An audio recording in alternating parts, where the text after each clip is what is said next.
Yo, I've been leveling up some alts ever since I finished the campaign and got my Necro up to 70, so wanted to come on here and give my best advice and tips for leveling up your alts after the campaign is completed for 1 to 50. I just got my rogue up to like 55 yesterday, and now I'm leveling up a druid, and I've been experimenting around with tier 1 and tier 2. I made a video a few days ago about where tier 1 is better, and it's kind of better in most cases, and we're going to talk about that. And let's just start off with the basics, the ones you probably already know, but if you don't, they are important. You're going to want to get elixirs all the time while you're leveling, even at higher levels. You can start crafting this weak iron barb elixir at level 5. They're very cheap. All the resources to craft these are account wide, so you're not going to have to go farm herbs on your low levels or anything. Just get level 5. You can pretty much get like level 20 from doing anything.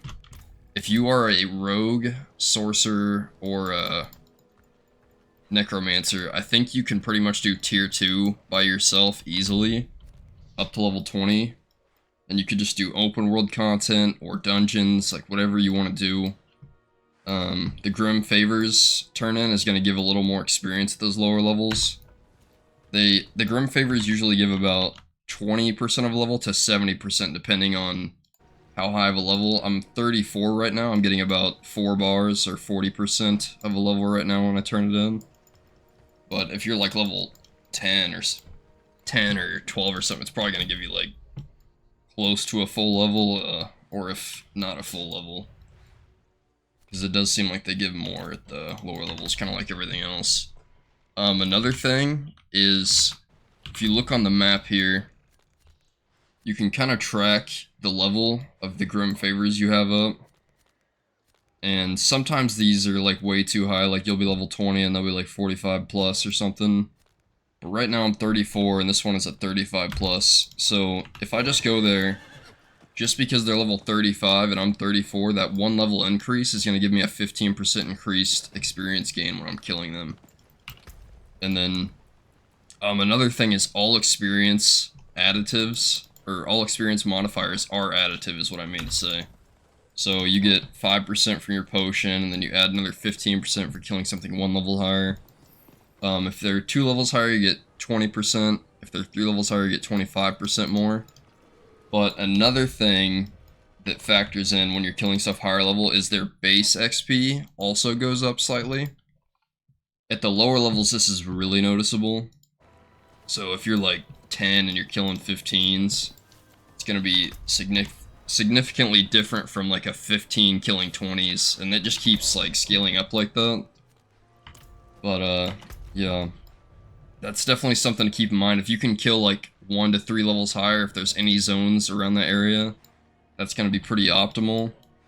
I leveled my rogue, and that class is so good in 1 to 50 that I could do like up to 5 to 10 levels higher. Like, it would slow me down a lot, but it was possible. If it was 5 levels, it wouldn't be that bad. But I think Sorcerer is kind of like that in the early game too. Necro was my first character, and although I didn't have the altars and stuff, they seemed like they could have the potential of doing that as well if you did have the altars and skill points. Druid has been a little rough, but I can kill like 1 to 2 levels higher, maybe 3. It's just not super fast. Another thing to keep in mind is, if you watched my other video about World Tier 1 and World Tier 2, I basically went over why World Tier 1 is mostly better overall. First of all, the 20% experience gain you get for being in World Tier 2, I'm in World Tier 2 right now, it only applies to monster kills. So the experience you get for turning in Grim Favors, turning in quests, completing an event, those aren't increased. It's just the monster kills. However, there is a few things that I think are better in Tier 2 XP-wise, and one of those is Legion events. I don't see any up right now, but I'll see if I can get one up on screen just so I can show you guys what they look like when they pop up. But those seem to be pretty good experience. I got about, I was level 28 and I did one, and I got about a level and a half from one. And you'll get more or less experience from those depending on how many of the Servants of Hell you kill. The max you can kill is 3, and that's how many we killed when I got a level and a half at 28. If you're lower level though and you do one, you might even get 2 levels or 3 levels. If you're below like 15, you might even get 4 because the experience gain at those levels is just insane. But let's take a look at this. So this is kind of what they look like. Oh man, they're freaking. It'll say Legion event. It will have this little thing. The Gathering Legions begins in a certain amount of minutes. You want to get there early if you can. It's not that big of a deal if you don't. The only difference is if you get there early, you can get like a little extra 15% experience gain from the campfire that spawns there, but it only lasts during the Legion event, so that's another thing you have to do if you do want to get like the most out of your Legion event, is you want to get there like as soon as you can and start getting that campfire buff. I think it takes about 2 minutes to get the full stacks, and yeah, that's pretty much it on Legion events. For open world stuff, I've been trying a lot in tier 2, and it does seem like doing like the events, some of the sellers seem to be really good experience on tier 2 if you're killing fast enough.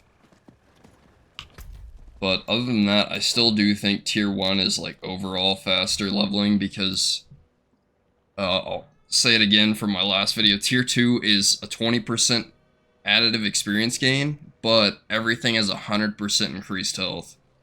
And since the 20% experience gain only adds onto your monster kills, and all the monsters have double health, it's not really that optimal if you're looking at it from like a time standpoint.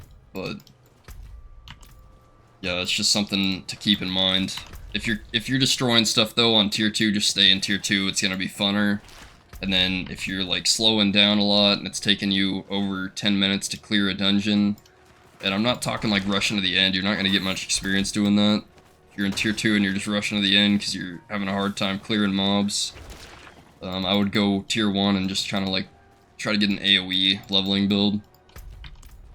And yeah, that's pretty much it for this video. I think there's not too much. I don't have any like crazy dungeons to farm. I kind of just do the Grim Favors, look for higher level zones, like slightly higher level. You can probably like look up what level, what zone, or like mouse over. You can see Hawazar right here on Discover level 36. I have it right there at the top left. And I guess you don't have to look them up. And then these are like 45. So once I get about like 40, I'll probably go here. And then you can actually unlock the capstone dungeon whenever you want. And what I did on my rogue, I tried it at 41. I got to the last boss and got stuck. And I quit out and then went and got a few more levels. And I came back at 45 and did it. And it's really good experience. Like when I did it at 41, I got like a little over a level getting to the end boss, even though I didn't complete it and had to redo it. It was still a good experience.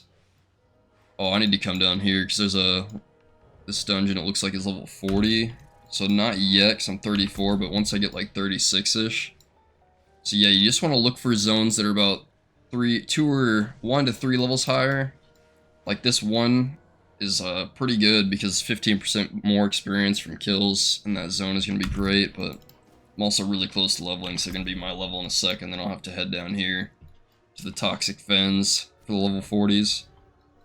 But yeah, I would definitely look for those higher level zones. That's the main thing, I would say. There's even a level 38 area, that'd be perfect for me right now.